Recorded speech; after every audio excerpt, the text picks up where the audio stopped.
தீபம், விளக்கேற்றும் எண்ணெய் மற்றும் அகர்பத்திகள் ஒரு தெய்வீக அனுபவம். பூதநாத சதானந்தா சர்வபூத தயாபரா ரட்சரட்ச மகாபாபு சாஸ்திரிய திவ்யம் நமோ நமக.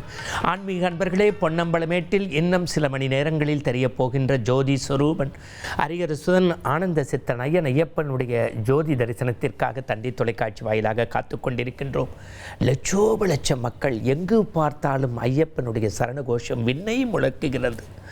எங்கு பார்த்தாலும் அவனுடைய நாமம், எதை கேட்டாலும் சரணகோஷம். குடுகுடு என்று கிழவர்களும் விறுவிறுவென்று இளைஞர்களும் சல சல என பம்பை நதியில் குளித்துவிட்டு ஐயப்பனை காண்பதற்கு ஓடி ஆடி பாடி தேடி நாடி வருகின்றார்கள். இப்பொழுது நாம் சன்னிதானத்தினுடைய பிரத்யேக காட்சிகள் நமக்காக கிடைத்திருக்கின்றது. அங்கு திருவாங்கூர் தேவசம்போர்டை சேர்ந்தவர்கள், நம்முடைய தமிழகத்தை பொறுத்தவரை இந்து சமய அறநிலையத்துறை என்று சொல்வோமே, அதுபோல் அங்கு திருவாங்கூர் தேவசம்போர்டை சேர்ந்தவர்கள், திருக்கோவில் நிர்வாகிகள் சன்னதியினுடைய காட்சியை பார்த்தோம். இப்பொழுது மரக்கூடத்திற்கு வந்திருக்கின்றோம். சன்னிதானத்தினுடைய கீழ்த்தளத்தில் இருக்கக்கூடிய மரக்கூடத்தில் ஐயப்ப பக்தர்கள் குழந்தைகளோடு அதிகாலையிலிருந்தே இன்றைக்கு அந்த ஜோதி தரிசனத்திற்காக காண்பதற்கு காத்து கொண்டிருக்கின்றார்கள். உலகம் முழுக்க இன்றைக்கு சபரிமலை பரவி இருக்கிறது என்பதை நாம் அனைவரும் நன்கு அறிவோம். ஆன்மீக அன்பர்களுக்கு தெரியும். சென்னையில் இருக்கிறது, திருச்சியில் இருக்கிறது, கோவையில் இருக்கிறது, தஞ்சையில் இருக்கிறது, ஸ்ரீலங்காவில் இருக்கிறது, சிங்கப்பூர் மலேசியாவில் இருக்கிறது.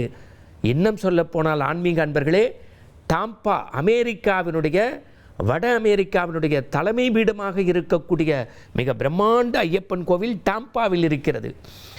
இன்று நான் நேரடி ஒளிபரப்பை முடித்துவிட்டு நாளை அமெரிக்க பயணம்தான். டாம்பா கோவிலுக்குத்தான் செல்கின்றேன். அங்கு இன்றைக்கு மகரஜோதி தரிசனம் உண்டு. லட்சக்கணக்கான அன்பர்கள், இந்தியர்கள் ஒன்று கூடி டாம்பாவிலே ஐயப்பனை காண்பதற்கு ஆயத்தப்பட்டு கொண்டிருக்கிறார்கள். ஐயப்பனுக்கு 5 இடங்கள் உண்டு. அச்சங்கோவில், அரியங்காவு, குளத்துப்புள்ளை, எரிமேலி, தர்மசாஸ்தா, பிறகுதான் சன்னிதானம். உலகம் முழுக்க இன்றைக்கு ஜோதி தரிசனம் உண்டு. சென்னையினுடைய கோடம்பாக்கத்திலும் சாலிகிராமத்திலும், இன்னும் சொல்லப்போனால் ராஜா அண்ணாமலைபுரத்திலும் அந்த காலத்திலே 18 படிகளை வைத்து சன்னிதானத்திற்கு போக முடியாத வயதில் மூர்ந்தவர்கள், குடிந்தவர்கள், குழந்தைகளுக்காக பிரத்யேகமாக உருவாக்கப்பட்டது திருச்சியிலே இயேசுதாசினுடைய பெரும் அன்புக்கு பாத்திரப்பட்ட அந்த கோவில். இவற்றையெல்லாம் நான் எதற்கு சொல்கின்றேன் என்றால், இந்த ஐயப்பனுடைய புகழ் நாளுக்கு நாள், நிமிடத்திற்கு நிமிடம் கூடிக்கொண்டே போகிறது. சென்ற ஆண்டை விட இந்த ஆண்டு மட்டும் சுமார் 1 கோடிக்கு மேற்பட்ட ஐயப்ப பக்தர்கள் கூடுதலாக வந்திருப்பதாக திருவாங்கூர் தேவசம்போர்டும் நம்முடைய செய்திகளும் ஊடகங்களும் நமக்கு பதிவு செய்கின்றது. இந்த பொன்னாபரண பெட்டியினுடைய இப்பொழுது சரங்குத்தி, சபரிபீடம் 2 இடங்களிலும் அந்த ஆன்மீக அன்பர்கள் பொன்னாபரண பெட்டிக்காக காத்து கொண்டிருக்கிறார்கள். சரங்குத்தி என்றால் என்ன, சபரிபீடம் என்றால் என்ன?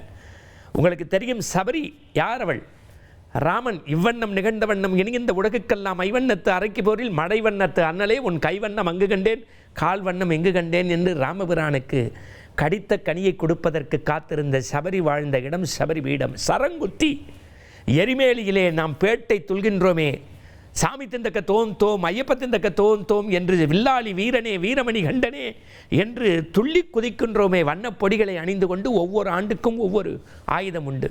ஒரு குச்சி மாதிரி கொடுக்கும், மேலே ரெக்க இருக்கும், 18க்கு கதாயுதம் இருக்கும். எல்லாத்தையும் கொண்டு வந்து சரங்குத்தியில் குத்தணும். எப்படி நம்ம அலுவலகத்துக்கு எப்படி வருகின்றோமோ, பள்ளிக்கு வருகின்றது வருகை பதிவேடோ, அதுபோல் ஐயப்பனை பார்ப்பதற்கு இந்த ஆண்டு வந்தேங்கிறதுக்கு முதல் வருஷம், 2வது வருஷம், 3வது வருஷம்னு அப்படி படிப்படியாக வருகின்ற போது சரங்குத்தியில் அதை குத்தி அட்டண்டன்ஸ் போடணும். அது ஏன் அட்டண்டன்ஸ், அதுக்கும் மஞ்சமாதாவுக்கும் என்னங்கிறது பின்னாடி சொல்கிறேன்.